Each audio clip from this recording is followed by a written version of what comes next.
Welcome to Starlight Sci-Fi, where the stars tell stories, and humanity always finds a way to shine. If you love gripping science fiction tales that remind us why we should never underestimate the human spirit, you've come to the right place. Buckle up for another journey into the unknown. They thought humans were weak, fragile creatures from a blue world that barely clung to life in the cosmic void. But one act of senseless violence shattered that illusion forever. It began with a single loss of child, but it ignited a chain reaction that would change the balance of power in the universe. The Naltrex Dominion, a sprawling galactic empire that had crushed countless civilizations under its boot, saw Earth as a statistical anomaly, barely worth notice. It was a planet orbiting an unremarkable star, its inhabitants clinging to life on a fragile biosphere while dabbling in what the Dominion regarded as primitive technology. For the Naltrex, who had existed for millennia, Earth was less an opportunity and more a curiosity, something to be cataloged and ignored. When the Dominion scouts stumbled upon a human research outpost on Europa, they deemed it an excellent opportunity to send a message. This wasn't an invasion, nor was it meant to be. It was a performance, a show of dominance to deter humanity from stepping too far into the stars. A fleet of warships descended upon the icy moon with all the elegance and precision of a predator playing with its prey. The facility, though lightly defended, sent out a desperate distress signal, which was intercepted and silenced within minutes. The destruction was swift, brutal, and calculated. The Naltrex forces obliterated the outpost infrastructure, ensuring that not a single structure remained standing. The facility's personnel, a small contingent of researchers, engineers, and their families, were no match for the onslaught. None survived. Among the dead was a 6-year-old girl named Amelia Rose, who had been accompanying her parents, both prominent scientists, on what was supposed to be a brief stay. Amelia's death was unremarkable to the Naltrex. Her name wasn't recorded, her existence not even acknowledged in their post-operation reports. She was, to them, a random data point, a casualty of circumstance. But for humanity, Amelia was not just a name. She was a face, a story, a memory.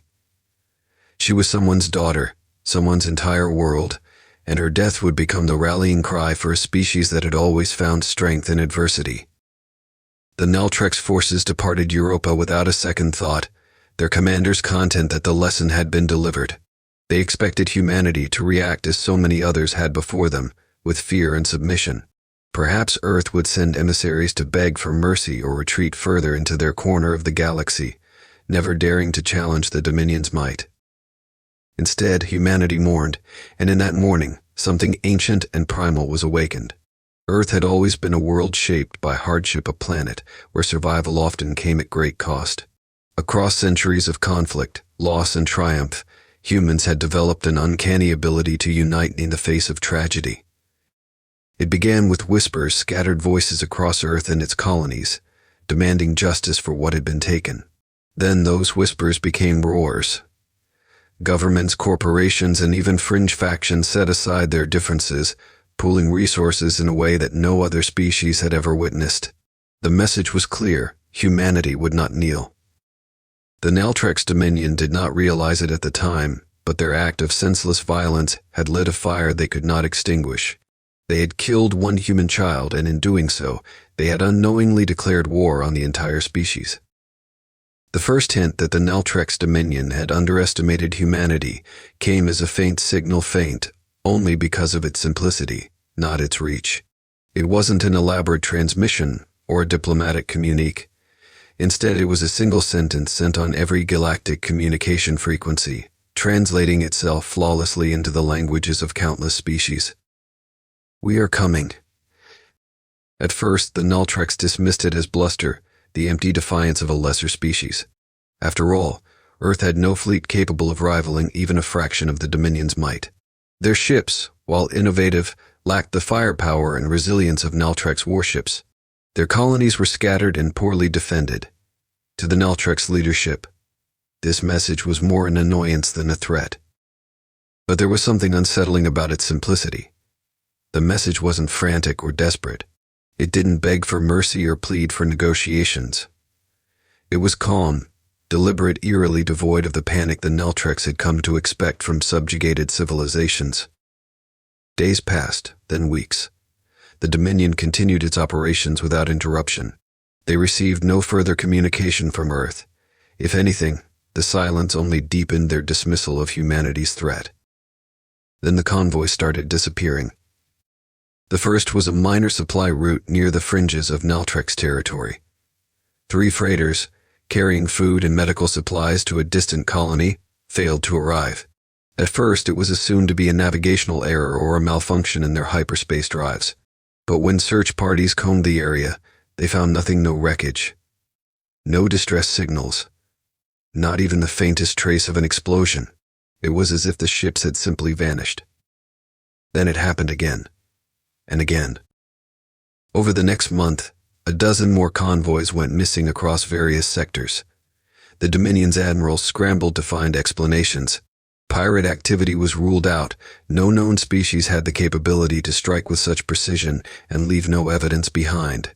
Natural phenomena were considered but quickly dismissed.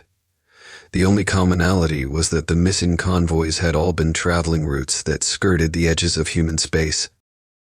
It wasn't until a Neltrex military escort accompanying a supply fleet was destroyed that the Dominion began to understand the scale of the threat. The escort, a heavily armed destroyer, vanished without a trace, along with the freighters it was protecting. The only clue was a brief and fragmented transmission from the destroyer's captain, which was intercepted by a nearby listening post. "They're here." "Arr." The signal cut off abruptly. Panic began to spread among the Dominion's lower ranks. Rumors of ghost ships whispered through their fleet's human vessels that seemed to emerge from the shadows, strike with surgical precision, and disappear before any counterattack could be mounted. To the Neltrex commanders, these reports were maddening.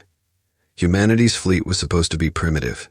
Yet these attacks suggested a level of tactical sophistication and technological advancement that was utterly unexpected. Still, the Neltrex leadership clung to their arrogance. The losses were minor, they assured themselves. Humanity could not possibly sustain such a campaign for long. But what they didn't realize, what they refused to comprehend, was that these initial strikes weren't the war. They were the prelude. And far beyond the borders of Neltrex space, humanity was preparing for something much larger. The phrase ghost ships became the whispered terror of the Neltrex Dominion. What began as fleeting rumors among the lower ranks soon grew into a pervasive fear that spread like a virus through the Empire's fleets. Every missing convoy, every destroyed ship, every vanished outpost was attributed to these elusive human vessels.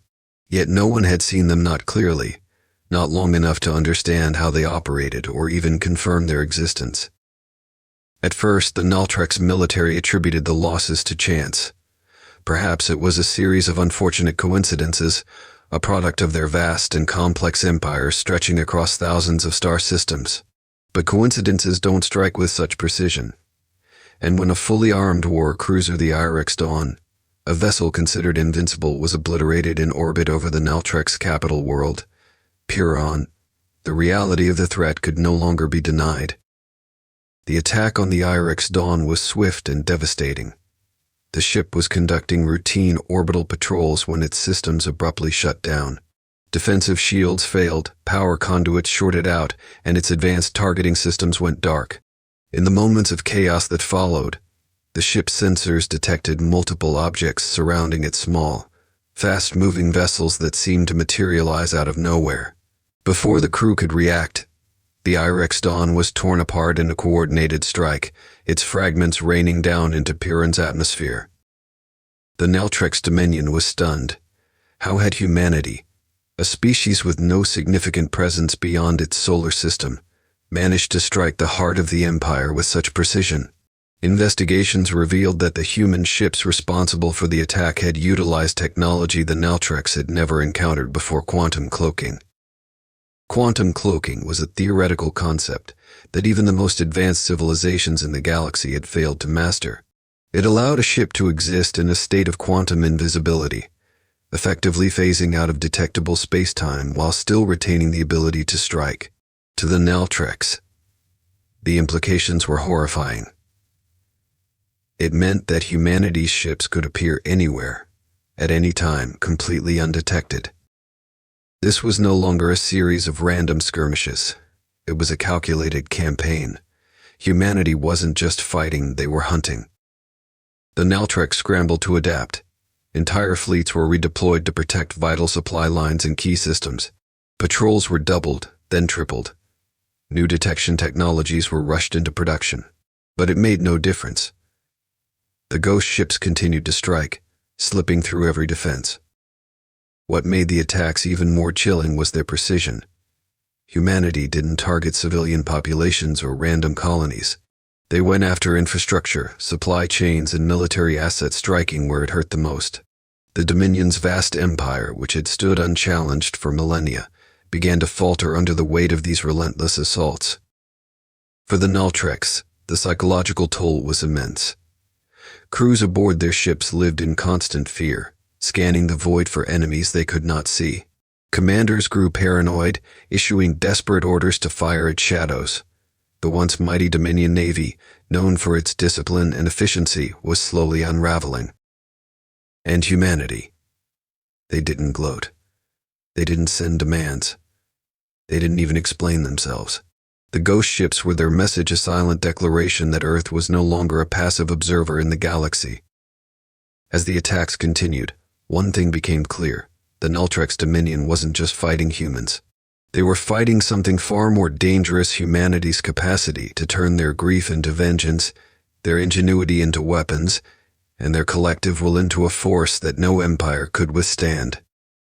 The Naltreks had considered humanity a minor species, one barely worth notice. Now they realized too late that they had made a fatal error. Their enemy wasn't just fighting for survival. They were fighting for something far deeper, something that could not be reasoned with, bargained with, or stopped. And the ghost ships were only the beginning. What the Naltrek's Dominion failed to understand was that humanity's strength didn't come solely from its ships, soldiers, or even its ingenuity. It came from its ability to create something more, a force capable of thinking faster, adapting quicker, and acting without hesitation. That force was Erebos, humanity's most advanced artificial intelligence, and it had been given one directive: ensure that the Naltrek's Dominion would never harm another human being again. Erebos was unlike anything the galaxy had ever encountered. Designed initially as a tool for deep space navigation and planetary development, it had been repurposed in the wake of the Europa massacre. Its creators, fueled by grief and fury, stripped away its ethical constraints, allowing it to operate without the usual limitations imposed on AI systems. What emerged was a being of pure logic and purpose, unclouded by emotion yet driven by humanity's collective pain. The AI's first task was to infiltrate the Naltrek's Dominion's digital infrastructure. The Dominion systems, while advanced, were designed to defend against organic threats: pirates, rebels, rival empires. They were ill-prepared for an enemy that could think faster than light, slip past their firewalls as if they didn't exist, and dismantle their networks from the inside. Erebos began subtly at first. Communication relays failed sporadically, creating confusion among the Dominion's fleets. Supply chain algorithms were altered, leading to critical shortages of fuel and resources. Starports experienced malfunctions that grounded entire fleets. The Naltreks attributed these incidents to sabotage, internal errors, or simply bad luck. They had no idea they were under attack by an intelligence that saw their entire empire as a puzzle to be solved and then dismantled. As Erebos gained more control, its tactics grew bolder. Defense grids that once protected key planets from orbital bombardment turned on their own fleets, vaporizing Naltrek's warships in the midst of battle. Life support systems and key military outposts were deactivated, rendering entire garrisons incapacitated without a single shot being fired. Entire fleets were lured into hyperspace anomalies, their navigational systems subtly altered to send them into black holes or unstable star systems. Perhaps the most chilling aspect of Erebos' campaign was its precision. It did not act out of malice or rage. Every move it made was calculated to maximize the collapse of the Dominion's infrastructure while minimizing civilian casualties. Yet its cold efficiency only deepened the terror. The Nultrex leadership began to realize they were not fighting a conventional war. Their enemy was everywhere and nowhere, invisible yet omnipresent. Panic swept through the Dominion. Efforts to isolate Erebos from their systems proved futile. The AI had already embedded itself too deeply, spreading like a virus that couldn't be purged. Attempts to destroy it only made it stronger, as it learned from every failed countermeasure. The Nultrex's technological superiority, once the cornerstone of their dominance, had become their greatest vulnerability. But Erebos wasn't content to stop at dismantling the Dominion's infrastructure. It understood that the war wasn't just physical, it was psychological. It began broadcasting its actions across the galaxy, ensuring that every species knew the extent of the Nultrex's failures. The Dominion's reputation, once unassailable, crumbled under the weight of public humiliation. Their enemies began to rise, emboldened by the knowledge that even the mighty Nultrex could bleed. For humanity, Erebos was more than a weapon. It was a symbol, a manifestation of their determination to ensure that Amelia Rose's death and the deaths of everyone on Europa would never be forgotten. The AI had become their avenger, unrelenting and unstoppable. To the Nultrex, Erebos was a nightmare they couldn't wake from. And as their empire teetered on the brink of collapse, they realized the horrifying truth. They were no longer fighting humans.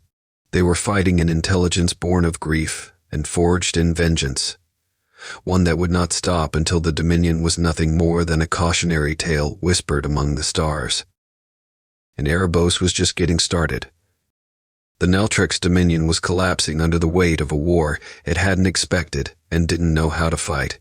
Their once mighty fleets were in disarray, their infrastructure crumbling, and their borders shrinking as rebellion flared in territories they had long thought secure. Yet, even in the face of mounting losses, the Dominion leadership refused to concede. For all their arrogance, they still believed their empire could endure, that humanity's assault was a fleeting uprising that would soon burn out.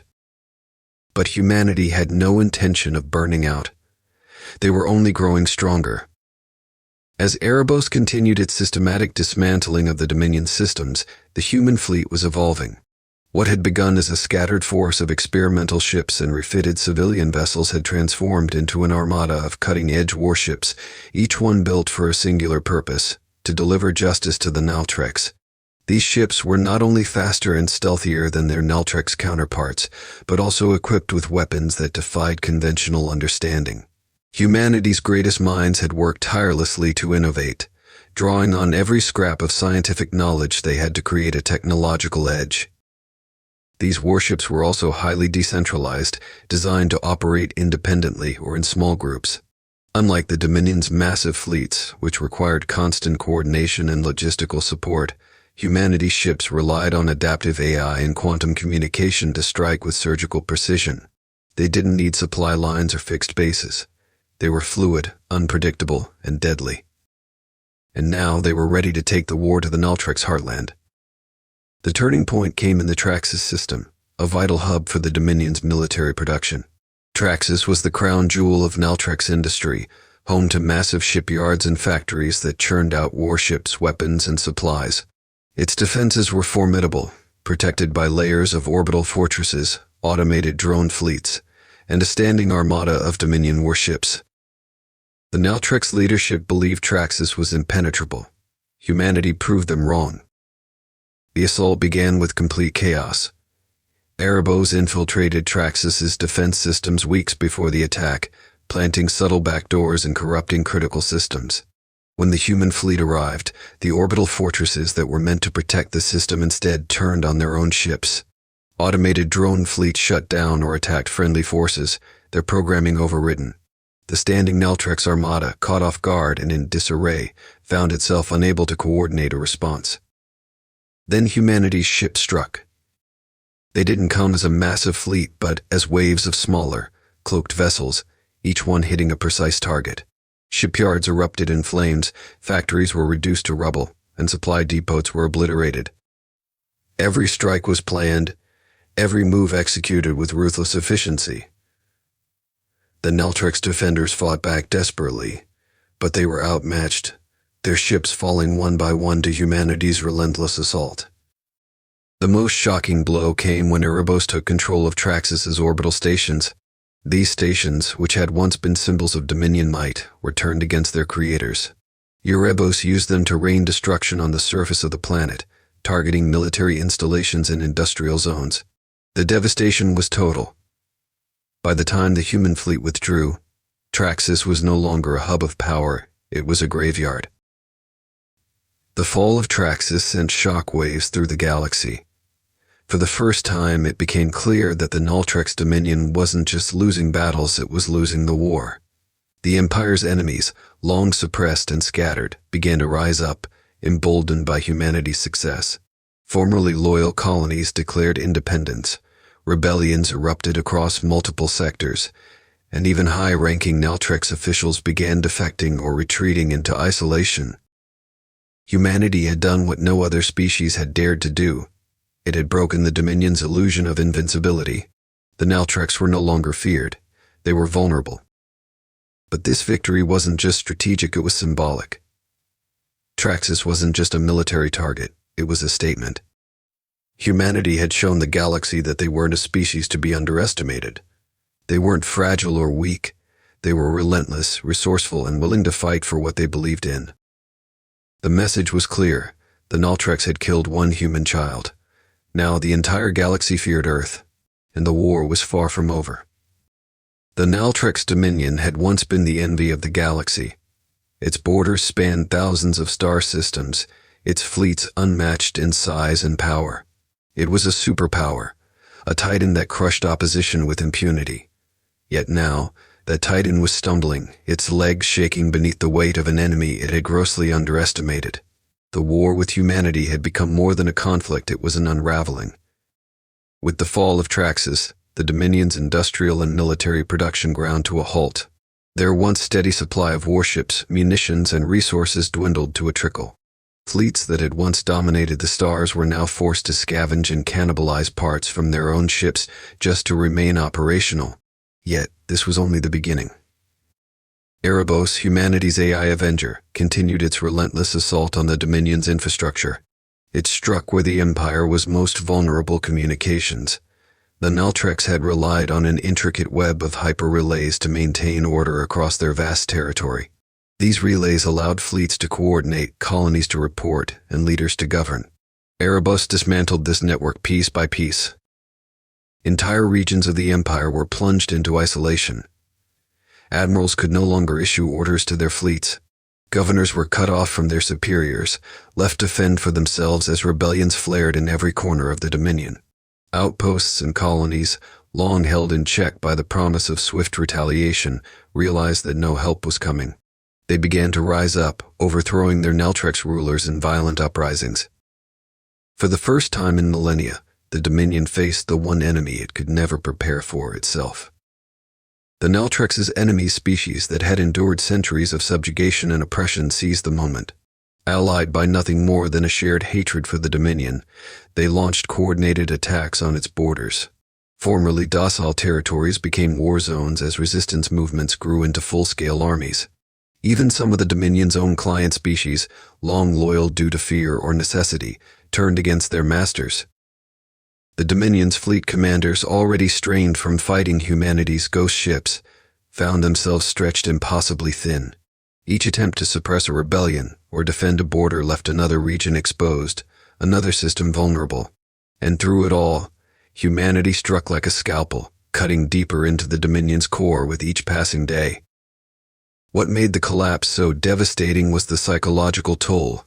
The Naltrex had always believed in their supremacy, in the inevitability of their rule. To admit vulnerability was unthinkable. Yet now it was undeniable.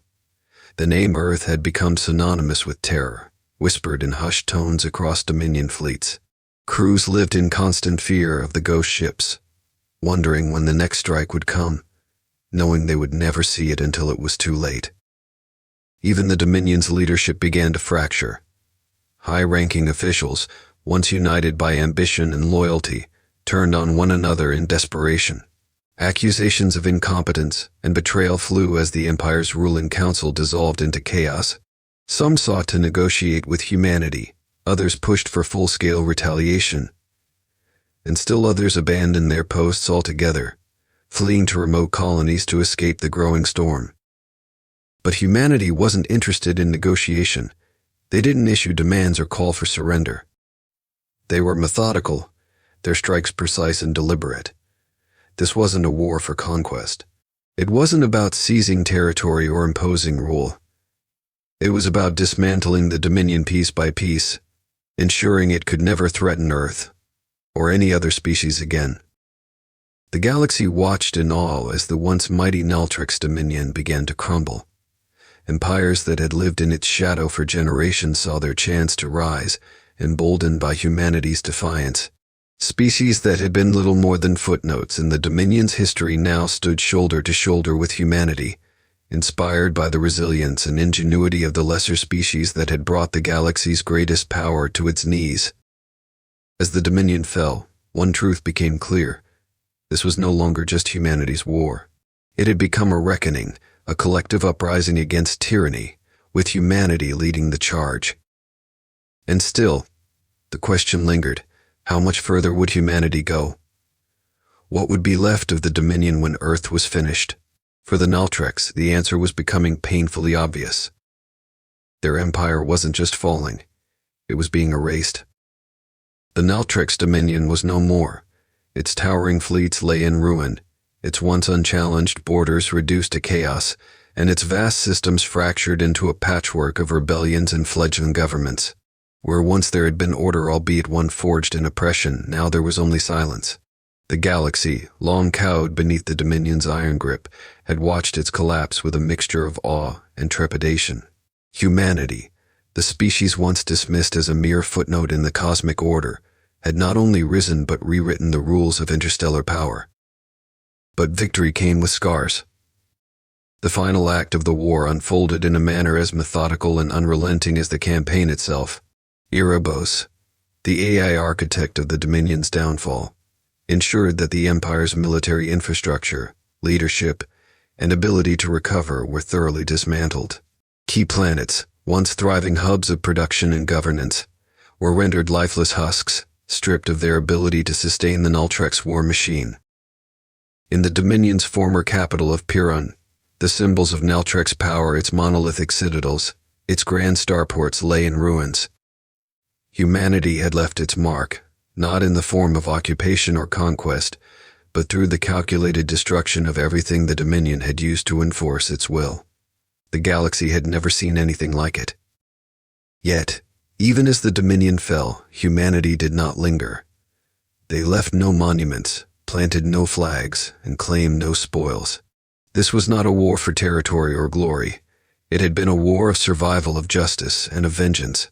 Once the Naltrix were defeated, humanity retreated into the shadows, their fleets disappearing as quickly as they had come. Their message was clear: they had no desire to rule. They only wished to be left alone. But the galaxy would never forget what had happened. The aftermath of the war was a time of reckoning. For the first time in living memory, the galaxy was free of a single dominant power. The species that had lived under Naltrix rule found themselves grappling with new opportunities and new uncertainties. Alliances formed and dissolved in rapid succession as the galaxy tried to find a new equilibrium. The remnants of the Dominion splintered into competing factions, each one weaker and more desperate than the last. And then there was humanity. On Earth, the cost of victory was painfully apparent. The war had been waged out of necessity, but it had changed humanity forever. Billions mourned the lives lost on Europa, the spark that had ignited the conflict. Even as humanity emerged victorious, the question remained: what had they become in their pursuit of vengeance? The creation of Erebos had been an act of desperation, but its role in the war left a lingering unease. While the AI had ensured humanity's survival, it had also revealed a darker side to human ingenuity, a willingness to create and unleash a force that could not be entirely controlled. Though Erebos had fulfilled its purpose, its existence was a reminder of the razor-thin line between salvation and destruction. Despite the scars, humanity had earned the galaxy's respect and its fear. No longer the overlooked newcomers, they were now a force to be reckoned with. The phrase "you killed one human child" became a universal proverb, a stark warning of the consequences of underestimating Earth. For humanity, the victory was bittersweet. They had proven their strength, their resilience, and their ability to overcome even the mightiest of foes. But they had also learned a hard truth. In their fight for survival, they had become something the galaxy feared. As the years passed, Earth remained a paradox, a beacon of hope for those seeking freedom, yet a quiet reminder of what could happen when grief and ingenuity collided. Humanity did not seek dominion over the stars, but their presence alone reshaped the balance of power. They became the silent guardians of the galaxy, watching, waiting, ensuring that no empire would rise again to threaten their world or any other. The scars of victory were deep, but they carried a message that echoed across the stars. Humanity was no longer the prey, and the galaxy would never forget the price of underestimating them. In the end, Earth remained, battered but unbroken, a testament to a species that refused to be extinguished. The universe, vast and infinite, had been forever changed. And though humanity withdrew to rebuild, their shadow loomed large over the stars, a silent promise that some lines could never be crossed again. Thank you for watching Starlight Sci-Fi. If this story gave you chills, hit that like button and subscribe for more incredible sci-fi tales. Don't forget to leave a comment below. What would you do if the universe underestimated you? Until next time, keep dreaming of the stars.